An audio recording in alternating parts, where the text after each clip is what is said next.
awareness o kamalayan. Next ay memory o memorya. Memorya, yun yung mga nakalipas na nakaraan, mga nakalipas na nakaraan pa, mga nakalipas na alaala na pwede nating magamit sa ating future, okay? So memories. Then imagination o imahinasyon. Yan, kakayahan daw na, may kakayahan daw tayo lumikha ng mga kaya natin mag-imagine.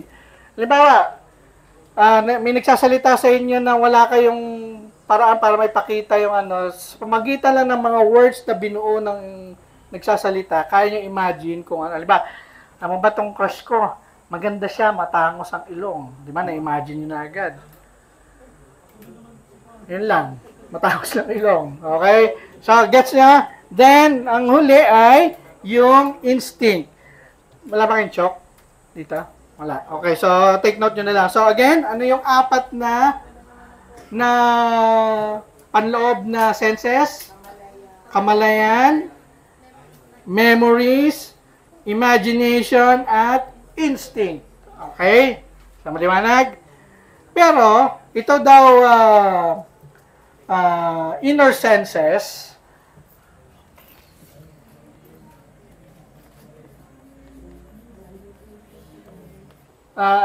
unlike itong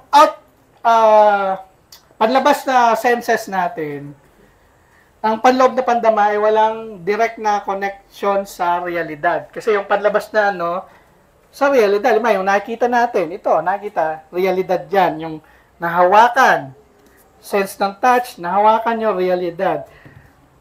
Versus dito sa inner senses, which is, nakarely lang lahat siya sa panloob talaga natin lahat. So, imagination, lahat ng may, so basically ginagamit natin dyan ay ang ating isip. Maliwanag ba? Nag-gets nyo? Okay. Ito, nakita natin dito yung spiritual na kalikasan ng tao. Knowing faculty is isip, and then pagkagustong fakultad or ano ba yung ulit yun?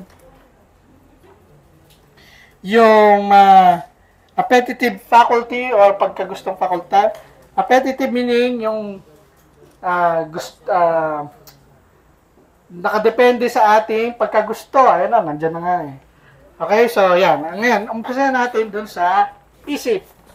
Okay? Faculty yung kaalamang fakultad under sa kalikasan ng spiritual. So, isip. Sabay-sabay, nabasahin na nasa itaas. 1, 2, 3. Nagsisimula bumana ang isip kapag nalinaw na ang pagdama ng tao. Ang isip ay walang taglay na kaalaman o ideya mula sa kapanganakan ng tao. Nakukuha niya ito sa ugnayan niya sa realidad sa pamamagitan ng mga palabas at tamanan. Naintindihan niya? So, pagkapanak daw pala natin, yung isip natin, ay wala pang naiintindihan. May isip nga tayo, pero wala tayong naiintindihan. Pero, yung pagkaunawa na yon ay mababago sa magitan ng ugnayan daw natin sa realidad. Okay? So, habang lumalaki tayo, di ba, natututunan natin na masakit pa lang mahulog sa, mahulog sa, di ba, kayo na maliliit, o kung may kapatid kayo maliit, di ba, yung tumatalon-talon sa, parang lagi mahulog ang inyong mga puso dahil walang takot na tumatalon, tumatakbo, di ba? Nagigets niya ako? So, walang takot kasi hindi pa nila alam. Malalaman lang nila na delikado pala yun kapag nadapa na kayo, nauntog. Ha? So, yun. So, yung ating pagkaunawa o yung pagkakaroon natin ng yung isip natin ay gumagana kapag nagkaroon na tayo ng koneksyon sa realidad. Sa pamagitan, paano tayo magkakaroon ng koneksyon sa realidad? Sa pamagitan ng anong sense? Panlabas na pandama. Maliwanag? So, yan yung ating isip. So, kaya sinasabing hindi pa tayo buo kasi habang tayo ay tumatanda, pwede natin madagdagan ang ating kaalaman sa pamagitan ng ating koneksyon sa realidad. Okay? Especially lalo na kayo ng mga nag-aaral, pumapasok, everyday may matututunan kayo, madadagdagan ng inyong kaalaman. Okay? Okay, in addition, ang isip, ito yung nagagawa ng tao sa kanyang isip. Nagagawa raw natin sa pamagitan ng isip natin. Number 1, sabay-sabay. Okay, so one na nagagawa ng ating isip ay alamin yung, of course, yung kung ano yung totoo. Okay? So, ano ibig sabihin yung alamin yung totoo? Hindi tayo nagsasettle na sinabi lang sa atin na ganito. Lalo na ngayong panahon na to, di ba? Nagkalat yung tinatawag na fake news, di ba? Yan, laging sinasabi walang pasok. So, yung chalk na ginamit ko. Yan, ang dami niyan. Kasi, ano pinaka-best na response kapag may lumabas na walang pasok? Magtanong kanino? Advisor, okay? Siyempre, kasi alam nyo, nabubuhay tayo sa panahon na kung saan wala nang pakialam sa truth, basta kumita. Okay? Kasi nagmamonetize yan sa social media. So, kayo na like to sa mga page na yan. So, instead of pagkakalat ng fake news na yan, may share nyo, ano dapat nyong gawin? Report. Very good. Report nyo agad. Report. Kayo, especially sa science or sa math, tinuturuan kayo, di ba, may mga, pag dito sa, especially sa science, pag nagagawa kayo experiment, anong procedures para magawa niyo yung experiment at mapatunayan yung tama ang experiment? Siyempre, may partner research, ano pa? May ginagawa kayong or sa CSS, meron kayong papatunayan na para maging tama or exact yung inyong ginagawa.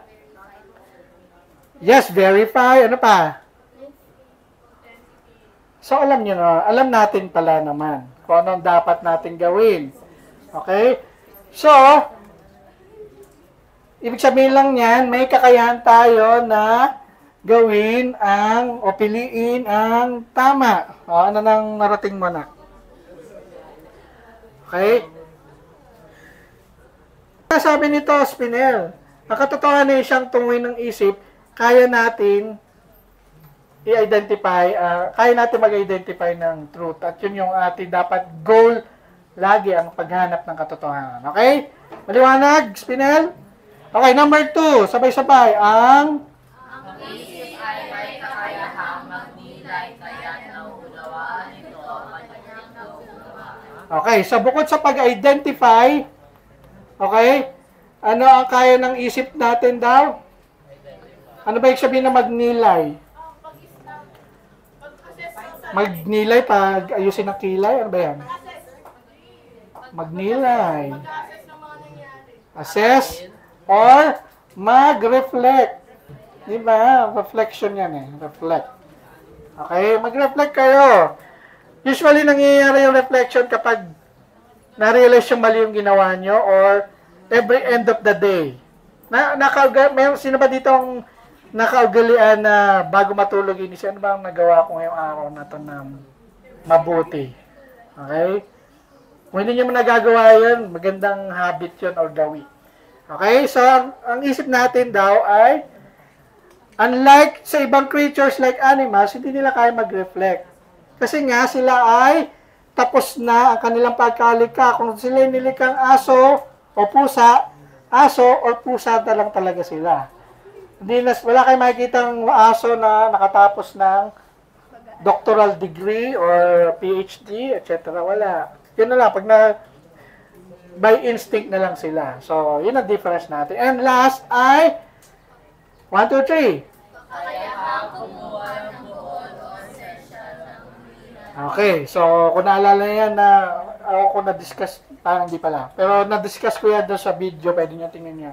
Na tayo, syempre, may kakayahan tayo mag-analyze, kumuha ng yung pinakamahalagang mga bagay sa isang katotohanan, at kasi ito halos pareho lang to, yung Buddha Essential. Abstraction meaning, kukunin nyo yung summary or gist ng isang kaalaman na kompleto na para hindi na kailangang basahin yung buong sinulat. Usually, ginagawa to sa research. Okay, pag nagagawa kayo ng thesis or research, mahaba yan, di ba? Kung may mga kuya, ate kayo nag-college na nag-thesis, di ba? Parang mga libro yan. Okay? Pero, para i-present yun, hindi naman i-present yun sa pag may mga panel or defense, na buong libro yung i-discuss, ilang araw yon. Kaya may tinatawag na abstraction. So, parang preview or trailer ng isang idea or research. Okay, nagigets ba?